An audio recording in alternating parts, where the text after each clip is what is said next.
یہ قرآن ایک بابرکت کتاب ہے جسے ہم نے آپ صلی اللہ علیہ وسلم پر نازل کیا تاکہ لوگ اس پہ غور اور فکر کریں اور تاکہ اہل فہم اس سے نصیحت حاصل کریں۔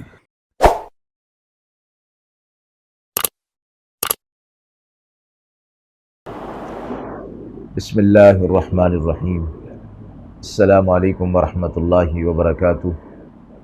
ناظرین کرام، درس قرآن مجید کے آج کے اس پروگرام میں ہم سورۃ الاعراف کی آیت نمبر 31 کا ترجمہ اور تفسیر پیش کر رہے ہیں اور آخر میں پوچھے گئے سوال کے جواب ہوں گے۔ اعوذ باللہ من الشیطان الرجیم، بسم اللہ الرحمن الرحیم۔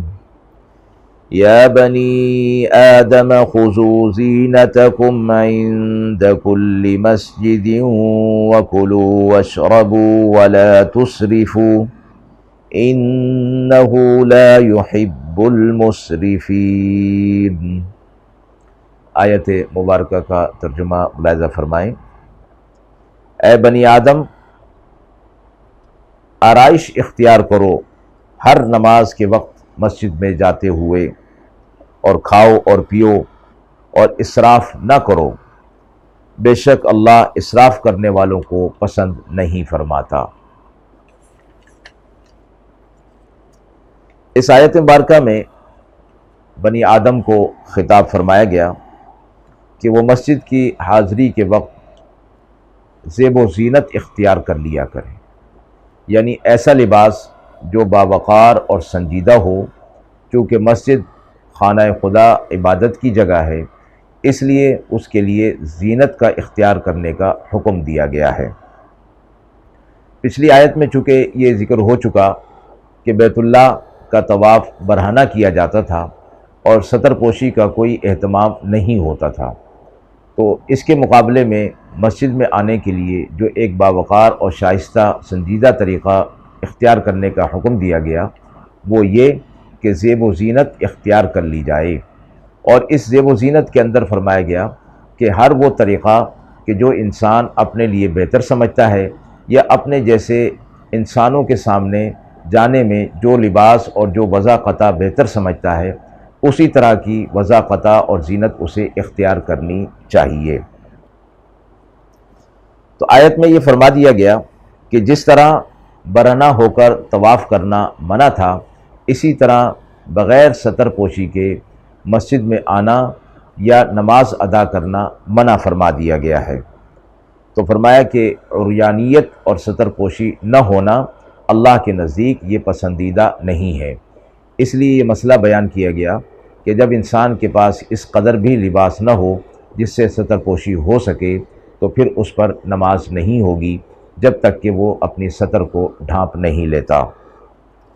نماز کے علاوہ دوسرے حالات میں بھی ستر پوشی کا حکم دیا گیا ہے، اور پچھلی آیت کے اندر جو فرمایا گیا کہ لباس جو تمہاری ستر پوشی کا باعث اور زینت کا باعث اور تقوی کا لباس تمہارے لیے بہت بہتر ہے۔ دوسری چیز اس آیت میں یہ فرمائی گئی کہ لفظ زینت سے اس طرف آگے یہ بات آ گئی کہ جس طرح نماز میں زینت اختیار کرنا لباس کے ذریعے سے حکم دیا گیا ہے، اسی طرح صرف ستر پوشی تک ہی لباس کی کفایت نہیں ہوگی، بلکہ اپنی وسعت کے مطابق زیب و زینت اختیار کی جائے گی۔ حضرت حسن رضی اللہ تعالی عنہ کی عادت مبارکہ تھی کہ نماز کے وقت اپنا سب سے بہتر لباس زیبتن فرمایا کرتے تھے اور کہا کرتے تھے کہ اللہ تعالیٰ کو جمال پسند ہے، اس لیے میں اپنے رب کے لیے زینت اور جمال کو اختیار کرتا ہوں، اور پھر اس آیت کو پڑھا کرتے تھے خذوا زینتکم عند کل مسجد۔ تیسری بات یہ فرمائی گئی، ستر جس کا چھپانا انسان کا ہر حال میں فرض ہے، خصوصاً نماز اور طواف اور مسجد میں جاتے وقت، اس کی کوئی حد قرآن و حدیث میں مقرر نہیں فرمائی گئی، البتہ آپ صلی اللہ علیہ وسلم نے یہ فرمایا ہے کہ مرد کا ستر ناف سے لے کر گھٹنوں تک ہے، اور عورت کا ستر سارا بدن ہے، صرف چہرہ اور دونوں ہتھیلیاں اور قدم اس سے مستثنیٰ ہیں۔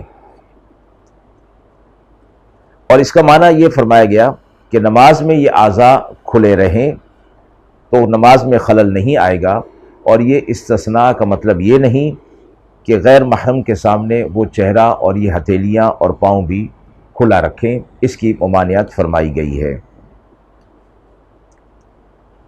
اگلی آیت کے اگلے حصے میں یہ فرمایا کلو واشربو، کھاؤ اور پیو، ولا تسرفو، اور اسراف مت کرو۔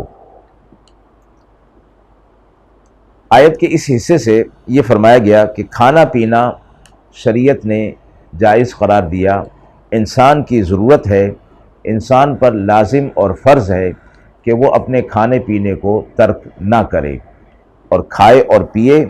اگر کوئی شخص کھانا پینا چھوڑ دے یہاں تک کہ وہ مرنے کے قریب ہو جائے یا اتنا کمزور ہو جائے کہ وہ اپنی زندگی کے فرائض انجام نہ دے سکے تو فرمایا اللہ کے نزدیک وہ مجرم اور گناہگار ہوگا۔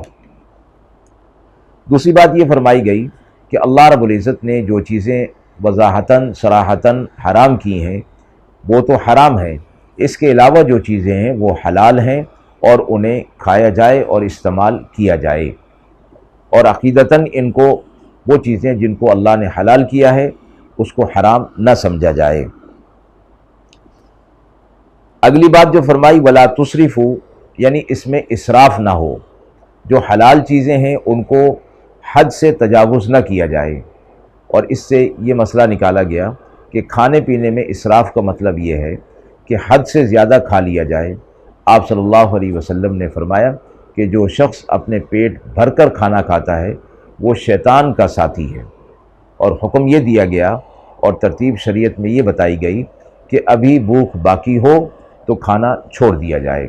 اور ایک حدیث مبارکہ میں آتا ہے کہ کھانے کے وقت اپنے پیٹ کے 3 حصے کیے جائیں، ایک حصہ کھانے کے لیے، ایک حصہ سانس یعنی آمد و رفت کے لیے، اور ایک حصہ اللہ کے ذکر کے لیے، تو یہ اسراف سے بچنا ہوگا۔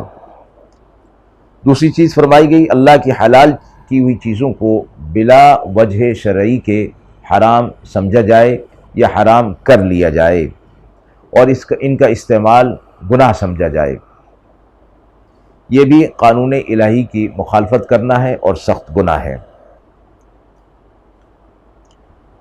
اسراف کرنے سے متعلق فرمایا گیا فضول خرچی کرنے والے کو شیطان کا بھائی قرار دیا گیا، اور شیطان اللہ کا نافرمان ہے۔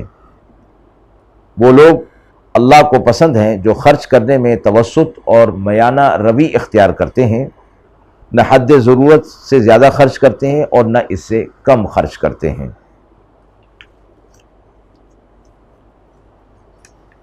ایک حدیث میں رسول اللہ صلی اللہ علیہ وسلم نے فرمایا کہ یہ بھی اسراف میں داخل ہے کہ جس چیز کو آدمی کا جی چاہے اسے ضرور ہی وہ حاصل کرے۔ حضرت عائشہ صدیقہ رضی اللہ تعالی عنہا کو ایک مرتبہ آپ صلی اللہ علیہ وسلم نے دیکھا کہ دن میں 2 مرتبہ کھانا تناول کر رہی ہیں، تو ارشاد فرمایا اے عائشہ، کیا تمہیں یہ پسند ہے کہ تمہارا شغل صرف کھانا ہی ہو؟ اور میانہ روی اعتدال کا جو حکم ہے اس میں یہ فرمایا گیا صرف کھانے پینے کے ساتھ ہی نہیں بلکہ زندگی کے تمام معاملات کے اندر ہے۔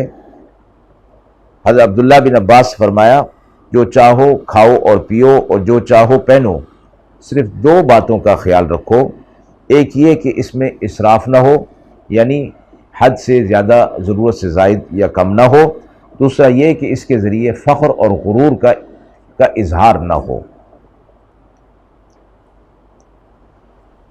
آیت مبارکہ کے حوالے سے سوال پوچھا گیا ہے،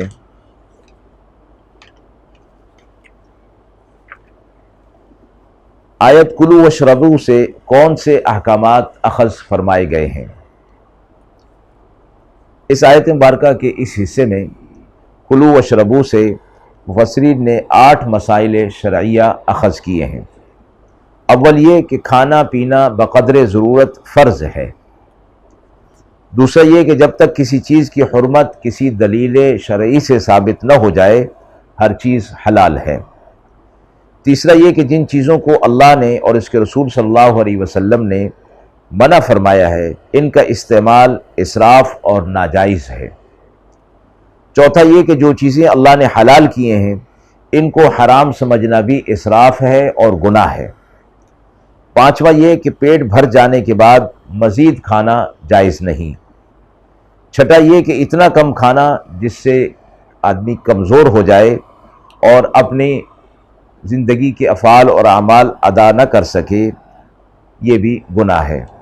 ساتواں یہ کہ ہر وقت کھانے پینے کی فکر میں رہنا بھی گناہ ہے۔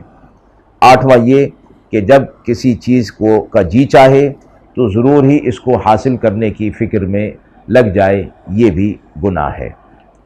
وآخر دعوانا ان الحمد للہ رب العالمین۔